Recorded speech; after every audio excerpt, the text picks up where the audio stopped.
Just thank you for joining us here this afternoon. I just wanted to start by saying that the Puna Geothermal Ventures site is stable.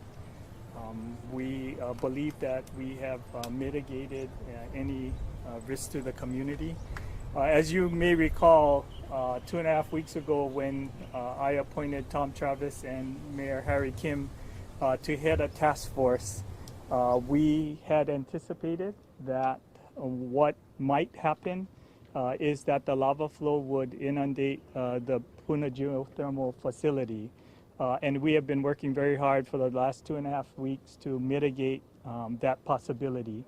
As we stand here today, that is a possibility, but we believe that the PGV site is safe, that the actions that we've taken to quench the wells, to plug the wells, to make sure that we can control any release of hydrogen sulfide will be contained. So we feel at this point in time that the facility is stable and secure, and we don't anticipate that there would be any issue with the PGV site.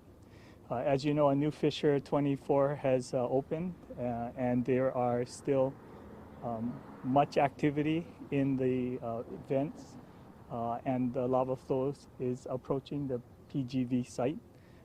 We are monitoring, and we do expect that that it will be on the site and to the well, to a few of the wells within the next several hours. And with that, I'm open to any questions you might have. And we do have experts who can respond to any specific questions you might have. Governor, for the people down there who, I mean, they hear you folks say, we believe we followed all the right steps. You guys are confident that nothing's going to happen. There's still people who doubt down there. How do they know? Well, I would just say that clearly we monitor the site constantly. We've been monitoring air quality for hydrogen sulfide consistently since this event occurred. And I would like to remind you that the county standard for hydrogen sulfide is 1,000 times stricter than OSHA's allowance for workforce exposure. So we have a very, very high confidence that there is no hydrogen sulfide coming through that facility today, and we will continue to monitor that. And if necessary, we will inform the public if the situation changes. What would have to happen? And I know you've been asked this before, but what would have to happen over at PGV? I just want to assure you, when we created this task force 2.5 weeks ago, we reached out and we have a team of scientists, geothermal experts, geologists, health advisors, just a blue ribbon group of professional scientists to advise the county and the state on actions taken at PGV. And we have implemented their plan. We feel confident that the risk has been mitigated. You know, we continue to monitor and will monitor, and we do have systems in place to inform the public should we believe that there is a risk to their health. How will the public be notified? It's the standard civil defense notification. It would begin with the sirens in those communities that would be evacuated. We would be putting out notices on the radio, and we would be sending personnel house to house in those communities to inform them that they need to evacuate. And what is the threshold? At what point would you know it's time to take action? The threshold is a combination of different things that the county does evaluate and monitor. As I said, the key indicator in terms of hydrogen sulfide is 25 parts per billion, which is stricter than the OSHA requirement for allowable exposure in the workplace. How quick is the monitoring, the sampling of air between, when it might happen and when you know? You should probably ask that of the professionals, but they are constantly monitoring. the air quality in the region. And let's be clear, we have not detected any hydrogen sulfide to point for the last 2.5 weeks. Question. The Marine helicopters that are currently stationed at Lyman Field, they're scheduled to go back to Oahu on Monday. Will they possibly stay longer? We will have the helicopters here as long as we believe that there is a possibility of a mass evacuation. We've been in contact with Pacific Command, and they've been very supportive of our request. We do have a dual command that I've initiated, and those pilots are reporting to General Hara right now. If we do believe that there is a possibility that they would be needed, then we will make the request that they be extended. You know, the purpose of those helicopters are not only for the PGV threat, it also deals with if the lava flow should inundate the highways and isolate communities where there is no access out. So we have several alternative scenarios where we are preparing for an evacuation, which those helicopters would be part of. And one of them is in case there need to be evacuations around PBG? That is part of the scenario, certainly. What scenario would you have to? It's any scenario where the evacuation would not be possible by road, by ground transportation. Is his assertion that they're scheduled to go back on Monday, correct? I don't know what that schedule is. We've made the request, and if it's necessary, we will extend their assignment to the dual command. I made that request. You made the request that they return on Monday. Is that what you're saying? No, we had made a requisition that they be available for 5 days or 7 days. And as we approach the end of that, we'll decide whether it's necessary to extend it. And Governor, how do you feel the operation is going? I mean, is there anything that you guys need at this point? No, we have been very supportive by the federal government. As you know, there's a strong contingent here from FEMA. They've been very helpful in allowing us to assemble the experts that we need to serve on the task force. They've been very helpful in allowing us to think through what the options are to keep the community safe with the geothermal facility. We have not lacked for resources in our planning. We do believe that we have the full support of federal, state, and county resources so that we can keep the community safe and that we are prepared should we need to evacuate them in a timely manner. And I think most importantly, at this point in time, the PGV site is stable, and as we are monitoring the situation constantly. But going back to the potential of air evacuations around the PGV, would that be just because of lava flow, or could that be because of air quality? You might have to airlift people out of that. No, we have had begun for multiple scenarios from day one. So we've been planning for more than 3 weeks, anticipating any and all alternatives or scenarios that would be necessary. So the air evacuation is in the event that there is no other means to evacuate people.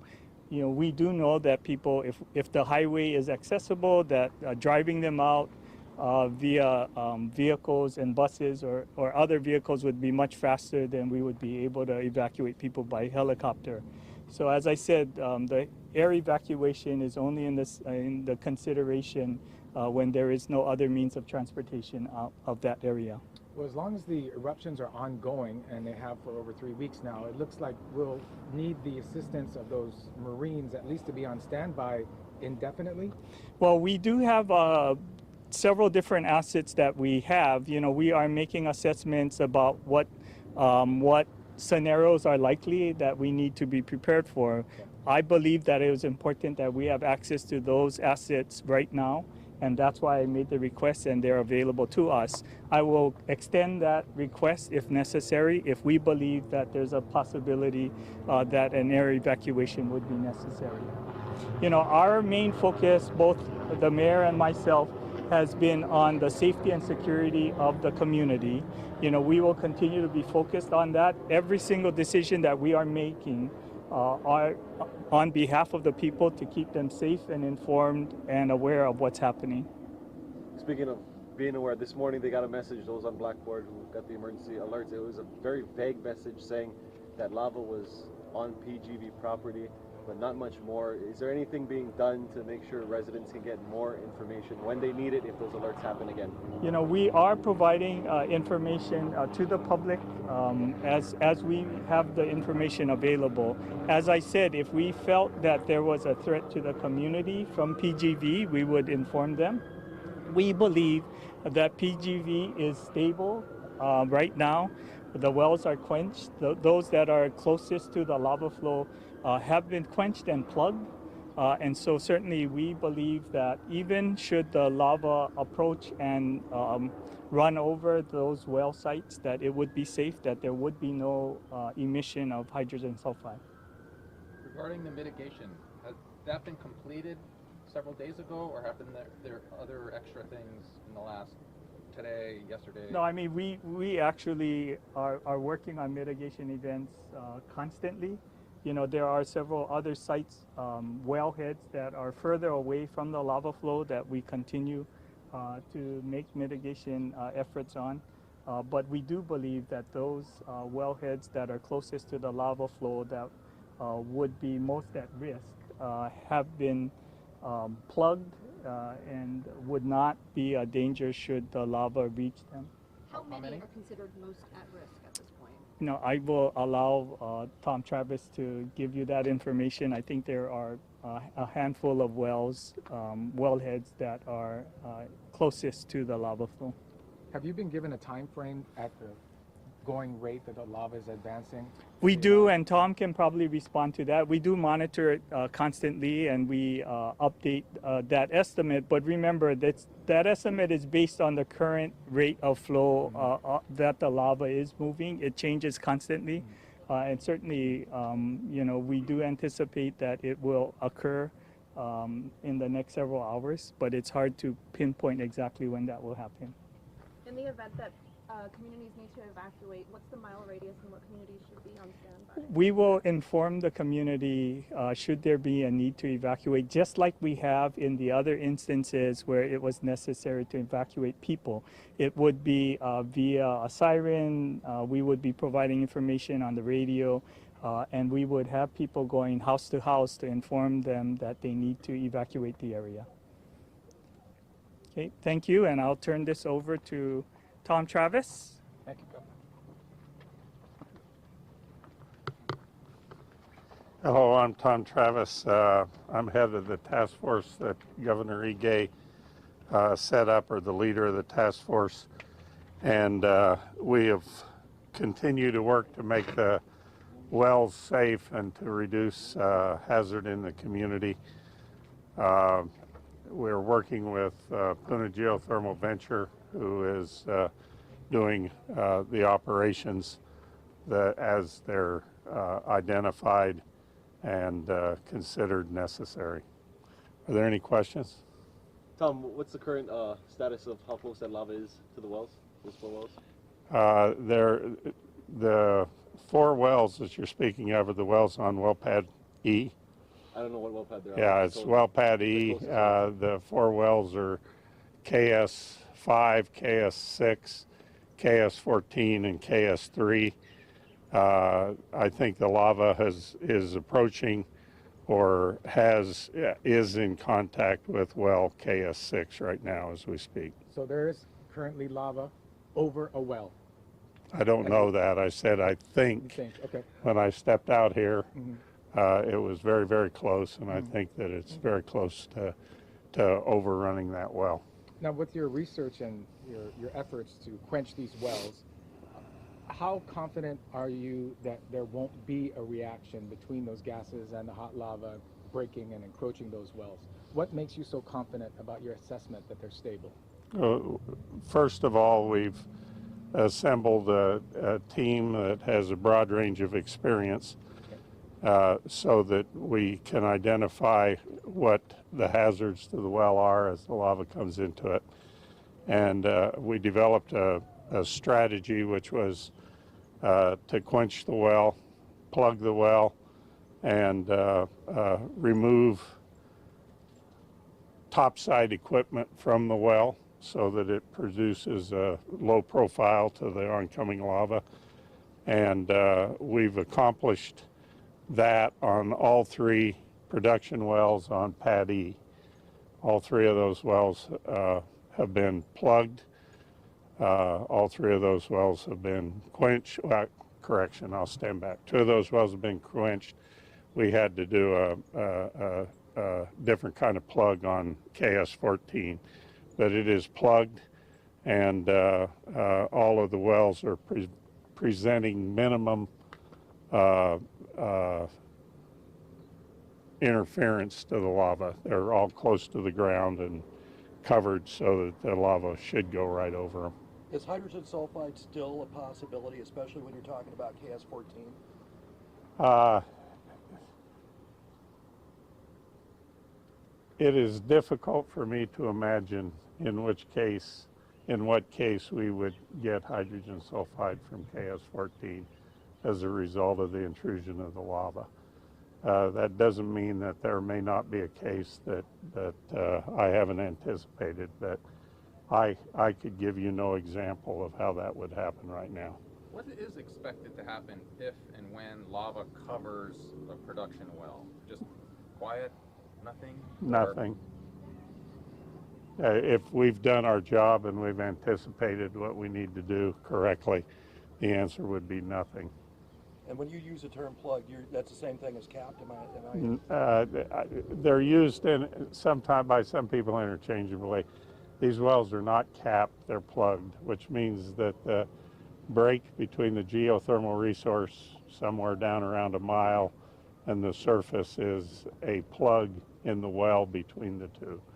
A cap, in my mind, kind of something sits on top, and there's nothing sitting on top. You said a week ago, I believe, that caps were on the way here. Was there any No, I reason- said plugs were on the way here. I've never said caps were on the way. I said there were plugs on the way. Okay. So would the lava roll into and down each well if it runs over? We have cameras out there, and I'll be able to tell you exactly what happened. Like, is it an open pit? Can you describe visually maybe? I think part of the difficulty here for the media is, and we appreciate being let in with the National Guard, but we're never let into that site to see the work that is going on. If you look about where Dr. Jim is back there, maybe 12 feet, and I don't know this value exactly, but if you imagine digging a cellar several feet deep, about that big, and then the well, the bottom of the well comes up into that square. The bottom master, the main valve that isolates what's down that well from the surface, sits in that pit. And then there's another master on top of that, so that you have 2 valves. Now if you put into that pit, you put cinder. Now you have a pit with cinder, and then you disconnect all of the things on top. What you see is a very low profile for the approaching lava. That's what the lava is seeing as it approaches Pad E, 4 wells, KS5, KS6, KS14. So the valves form a cover, or is it an open hole that... There's an open hole, but the open hole's full of cinder, so that, I mean, we filled cinder in around the valve in what's open in the hole. So it's a open hole is full of cinder now. So the cinder is basically in the well tubes, if you will? It's in the cellar, the hole that the well comes up into, and it's around the bottom master. Is this the beginning of the end for PGV and power production? Far beyond my ability to understand. I don't know the economics of geothermal power, and I'm certainly not going to get involved into the decisions that have to be made following this emergency. How many employees remain on staff there? I do not know.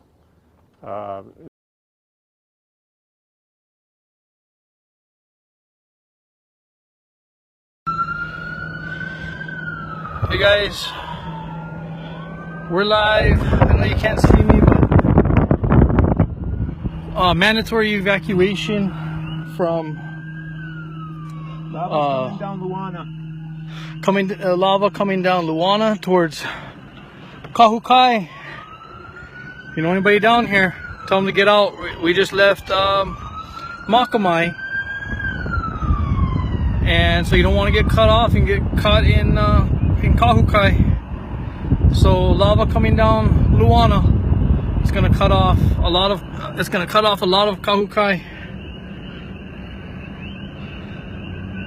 So, just so you guys know, you guys could probably hear the sirens in the distance. They're getting everybody out. Mandatory evacuation from the from Luana.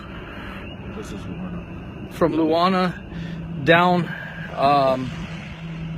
Kahukai. Oh my God. Oh yeah, look, lava's coming right down the friggin'. Well, we just passed Luana. Lava's coming down. No, it's all good. Lava's coming down the road, Luana. So if you know anybody in this area that needs to know, let them know. We're staying on Nohea. So yeah, we're at safe so far. So just let your friends and everybody know. Lava coming down Luana Street right now towards Kahukai. They're getting everybody out because they're worried that Kahukai is going to be cut off access. Here, I'm going to show you on Nohea now, and this is just the site. You know, you can see up there. There's a little bit of glow. I think that's from that fire earlier. But look at this sky, guys. Look at that sky. Is that outrageous? So anyways, Luana Street, lava coming down, could cut off access to Kahukai on that side, beyond Luana. So please, if you know anybody in the area, let them know. Everybody's phones are kind of going off right now too, so if they're in the area and they have a smartphone, they probably are getting a message. But it's always better to be safe than sorry. So right now we're on Nohea, one street over from where the flow is going down, and it looks like we're about to run into a roadblock before your house. Yeah. Yeah, we'll find out. Sorry. So anyways, if you guys are just coming on, lava flow coming down Luana towards Kahukai, it could cut off access. Hang on, I don't know what's going on here. It's the county, guys. Yeah, there's a lava flow up Nohea too. You can see it up there. I'll take that up. Yeah. Bad idea. He's gonna go talk to him, see what's happening, find out the scoops.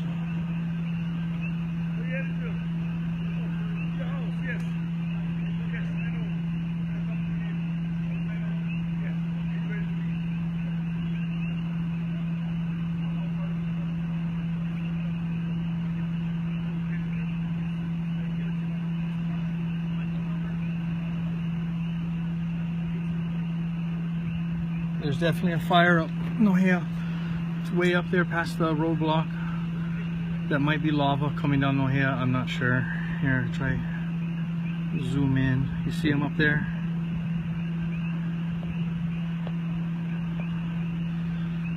But lava is definitely coming down Luana towards Kahukai.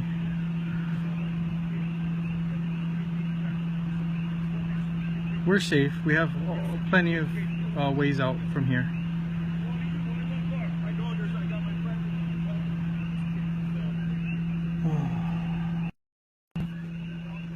Well guys, I don't know. I'll go update you guys again later, but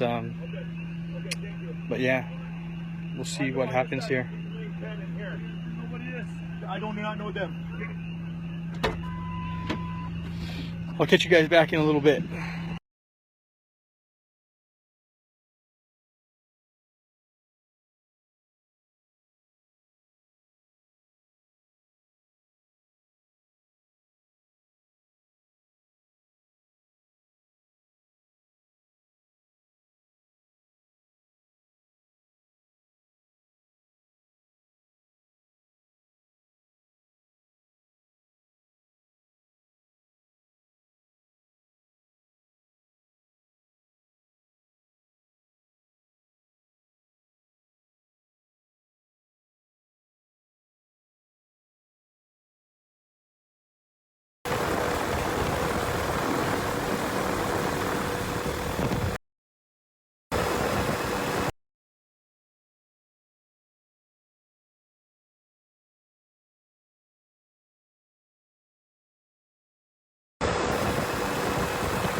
my house is gone. Guaranteed. This is a new fisher up there. Start up with. Yep. Oh, guys, please be careful. Here we go. All we can do is wait our time. My friend is coming. Oh, look how fast it flows. Walk to the leg on the river.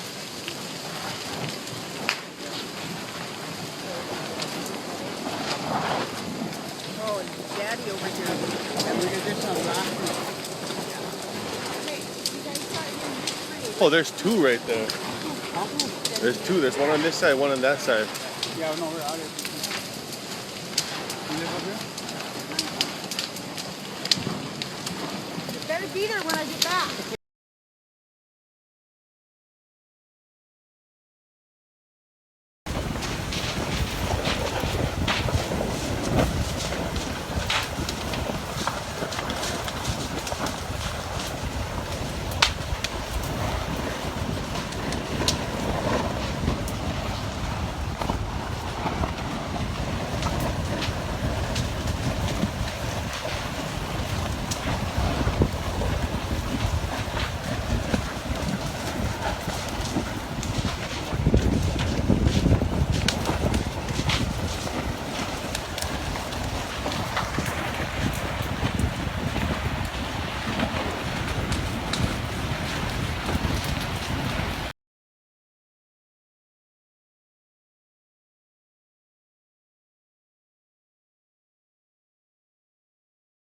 Mike Calachini, Director of Senior Direct.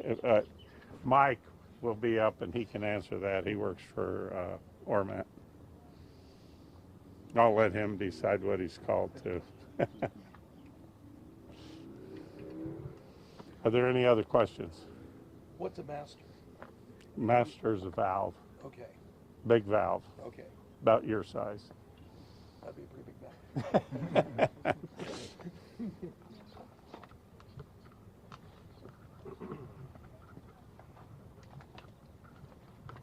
Aloha, everyone. Thank you for this opportunity to share what's going on with PGV Ormat. You know, first and foremost, our main message has always been, you know, our heartfelt and sincerest empathy with the folks that are impacted by this eruption. And from our perspective, it's always been about the eruption, and PGV just so happens to be, you know, a facility nearby the eruption. You know, and we've always focused on, number one, safety for our employees and safety for the surrounding communities. You know, to that extent, you know, I'd be happy to take questions. How many employees remain on the plant right now? We have 30 full-time employees. Some of them work shifts because we work around the clock. So on site, there's at least 20 during the daytime, and at night, there's anywhere from 3 to half a dozen. Are you as confident about the safety of the lava going over the wells as what we've heard from the governor so far? I would say I'm exponentially more confident about our Can you wells. elaborate why as to why? Well, you know, when this event started off in early May, we were in close communication with folks from USGS, Civil Defense, the county, including Mayor Harry Kim, and of course the state with the governor. And as soon as we had those increased frequency of earthquakes, you know, we activated our emergency response plan. And you know, one of those scenarios is lava inundation. And as part of that, we made preps in the event that lava would reach our facility. So when Tom Chavez spoke about the cinders, the plugs, and capping of the wells, and quenching, those steps are all in our procedures. You know, what we're doing to our wells to make it as safe as possible is not uncommon in the geothermal industry. Typical procedures like this are done for maintenance. If you need to change out those master valves, you would install plugs, you'd quench the well, change out the valves, and then return those valves back to service. So anything that is done to the wells so far can be reversed and wells can be put back into operation theoretically? That's correct. Okay. Yes. Is KS-14 of particular concern because you've not been able to quench that well? No. From my perspective, from PGV ORMAT perspective, we've got a sufficient plug that's in there. We would have liked to have put in the metal plug, but we're confident that that plug will maintain its mechanical integrity. What kind of plug is that one? It's a additive called barite. It's like clay. It actually increases the weight of the fluids that we pump down, and with heat, it'll harden. How's barite spelled? B-A-R-I-T-E. Thank you. Mike, are you in agreement with all the terminology being used by the state in regards to this situation? Are they using all the right terms as you see them, capping, plugging, and all that? Yeah, I can help explain that. So when folks refer to capping, for us, it means you close the master valves, the main supply valves. That you can refer to as capping.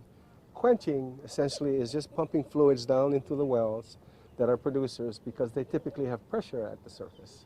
So you want to reduce that pressure. Just like my example earlier, if we wanted to change out those master valves, we'd have to reduce that pressure, or else we wouldn't want to just take the valve off and you'd have emissions to the atmosphere. So capping is closing of the valves. Plugging would be installing the mechanical plug or the barite plug. So Tom said they weren't capped. So there may have been a misunderstanding. Capping, from our perspective, not Tom's, is when those valves are closed. It's capped. What do you refer to as the cinder layer? Protection. For added extra protection? Added protection. Like Yeah. The idea is you fill up the cellars, the lava comes by, it won't fill the entire cellar. It'll just move over and then minimize any lava going into the well cellar. Is the assumption if the lava were to overtake that property and cover those wells, that it would just basically trap everything that is in those wells indefinitely, I assume, unless you were to redrill? Right. So, our wells are designed specifically with the idea that perhaps one day we'd like to recover it. The design in the cellar is a perfect example. So our plans have always been, if you look at our emergency response plan, if there is this event like we're experiencing now, you fill up the cellars with cinder, the lava comes over, you disassemble, and then later on we determine and decide whether we go and recover those wells. Those wells have GPS coordinates. So that's one method of recovering if we decide to do so in the future. Ask Tom, but maybe you have a better idea of how close, or if it already overran one of the wells? It was right next to the well earlier when I spoke with the guys on location. So it looks like if it continues, if the flow continues, it'll probably cover the well. And just one, or is it on path for the rest of the four? Are they all in line where I mean, it can go anywhere. Yes. Can't predict that, but in the path that it is going, would it hit the others? There's another 100 feet away. Okay, so they're spaced out. They're spaced out about 100 feet apart. And then after those four, where are the other? The other wells are on a different pad. We call it well pad A. It's about maybe 500 yards to the south and about 50 feet higher in elevation. When you say they're right next, or the lava is right next to the well, I mean, are we talking 20 feet, 10 feet, 5 feet, 100 feet? Right next, like you and I. Okay, so we're talking about 6 feet. Yeah, a couple feet. Yes. So tonight, we'll see some lava on there, but again, I just want to emphasize from our perspective, from PGV and ORMAT, that the wells, the mechanical, we don't anticipate any compromise of the well's mechanical integrity. We don't anticipate any emissions of H2S from our geothermal wells. Should that not be correct, should the integrity of the wells be compromised, is KS-14 at higher risk of producing H2S into the community? I don't think KS-14 has higher risk. All production wells have similar risk. What is the non-production well number? 3, KS3. It's an injection well.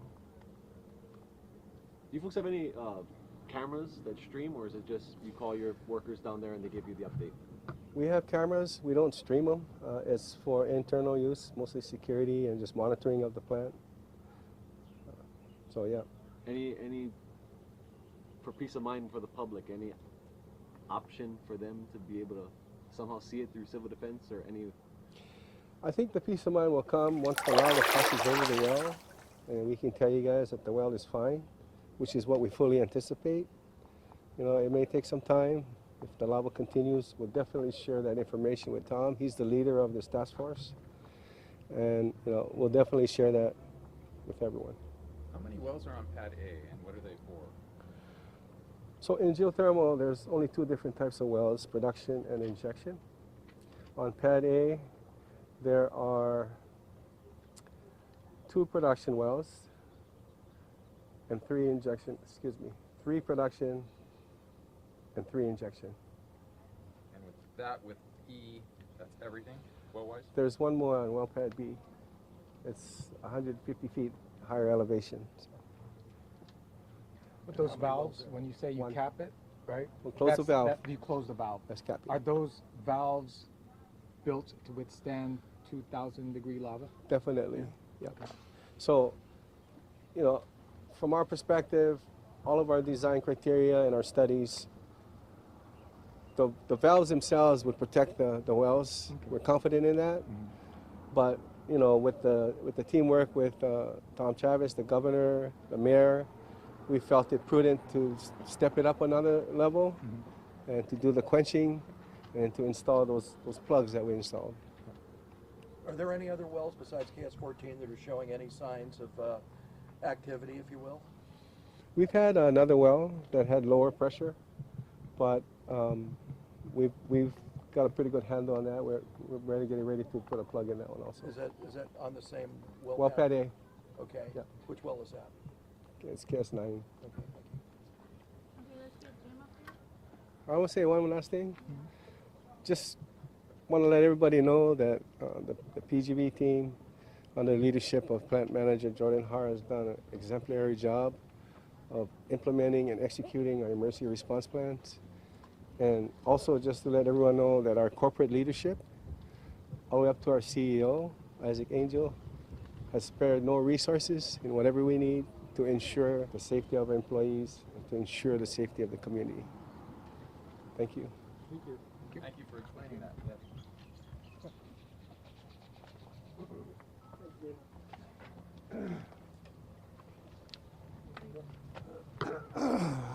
Hi, Jim Kohikawa, U.S. Geological Survey's Hawaiian Volcano Observatory. I'll do a quick summary of what's happening. Vents 8 and 16 have reactivated. 22 and 13 are still the main southbound channels going into the 2 ocean entries, although that has been quite weak today. The biggest producer is vent 7, and from vent 7 there are 2 main channels. The north channel goes towards PGV property, and the south channel will turn around and go south, possibly making a new ocean entry sometime in the next day or 2, if it continues. The PGV, the lobe that went towards PGV stalled early this morning about 6 or 7 o'clock. It was relatively stable for most of the day, and then it started to reactivate with new lava from vent 7 about the middle of the afternoon, or a little earlier than maybe about lunchtime. It was a very slow beginning, but the lava flow did start to advance again. And that's why we're not there physically, and our drone team was pulled off just before to do another commitment. So we don't know exactly where the lava flow is on pad E that you were asking about, but we do know that the flow is advancing across pad E from basically west to east. There is another lobe of that flow that is going to the northeast, north of Pu'u, and it is making some progress towards Highway 130, which is on the other side of the PGV property. At the summit, we have had almost continuous emissions of ash, with one event that went up to about 10,000 feet around noon. The summit is still deflating. The lower east rift zone is quite stable in terms of expansion and earthquakes. Gases in both areas, gas emission rates are quite high in both areas. I think our figure is up to 3 times what the initial gas emissions were for the lower East Rift Zone fissures. And even at the summit, emissions are still quite high. Any questions? How close is the flow getting to 130? You said it's starting to. I don't know. We just got permission to get back on there and find a location. It has crossed Pu'u Road last night sometime, but yesterday afternoon. But this is one of the reactivated flows that is going across that grassy area. And we should have a location right now, but I'm not there to get it. So.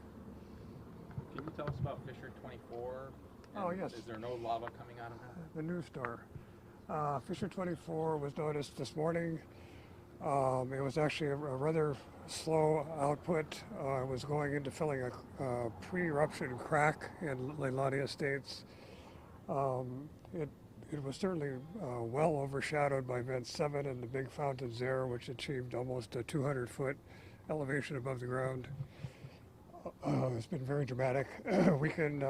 You can actually see that fountain very clearly on our one of our East Rift Zone cams, what's called a PG cam. Yeah, but Fissure 24, we don't expect it will probably last very long. It was very slow beginning. Sorry, and did lava come out of that? it did, but it was kind of pasty, and it just flowed into a crack that wasn't more than about 100 yards away. And the crack was pre-existing, so it was a fairly wide crack. Any other questions? Fissure 7, any estimate on a number of the amount? Sorry, yeah, down there. An amount Fissure 7, coming no. out? At what rate? It's a tough area to be in. We don't go up on the flow up to the channel because of the danger that there may be a little overspill or something that might trap us up there. So we're staying, on the pre-eruption ground, getting what we can of views and angles and things to try to determine, for example, the lava fountain heights. But no, we so far don't have an estimate. I think we had one 3 days ago. It was just for the area covered by lava, which was about, as I remember, 3.4 square miles. I'm sure it's larger now. Any other questions? Estimate how far the lava from flow 7 is to Highway 130? No, she just asked that, I believe, didn't I? Yeah, and I answered it as well as I could. Talking about 130. I think we're saying the 132. Oh, 132. Yeah. Question. Yeah, we keep having these eruptions at the summit. Are we still expecting the big one? We never expected the big one. We expected some large and some small explosions at the summit, but it is not going to culminate in one big explosion.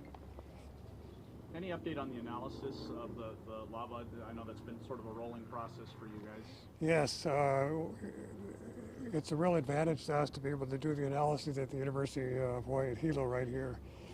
That being said, we've got every person in the field that we can, and one of those people is the woman that does the analysis. So, yeah, we'll get them as soon as we can. But basically, it's sort of lining up to be pretty much what we thought from the behavior of the flows, that there's more of Halemaumau and Pu'u lavas in this more fluid stuff. But it's not quite there yet. Anybody else? Jim, some of your messages this morning talked about ground cracks. Anything new on that front in Leilani? In Leilani, I guess I'm not. I was. I wish I could tell you which ones it was, but there was some people talking about ground cracks this morning, but we had no reports of cracks as far as I know, and so I wasn't able to follow that up. It sounded like it was maybe west of Fissure. Oh, I don't know. I don't want to say. Yeah. There are, at the request of the Department of Interior, we did do a thermal survey, aerial thermal survey of that area between the west end of the fissures and the area west of Highway 130. Because as you know, there's some fairly high temperatures along Highway 130 in one spot. And it turned out that there were some other hot areas, but it was difficult for us to tell the temperature because of the vegetation around it. Dead or alive, it makes it difficult to determine the actual temperature of the ground. Any more? So no real status changes with 130. It's still status quo. It's Still status hot. quo. It's not, the cracks are not getting bigger or anything. I can't tell whether the cracks are getting bigger because there are metal plates over them. Okay. Some of them are getting hotter. Some of them are not getting hotter. They're just staying the same. So as far as I know, none of them have actually cooled off. But the ones that are getting hotter are not necessarily the same ones each time we measure it. Sure. Okay. But they remain hot. We're good? Ties certain levels to a color coding system, and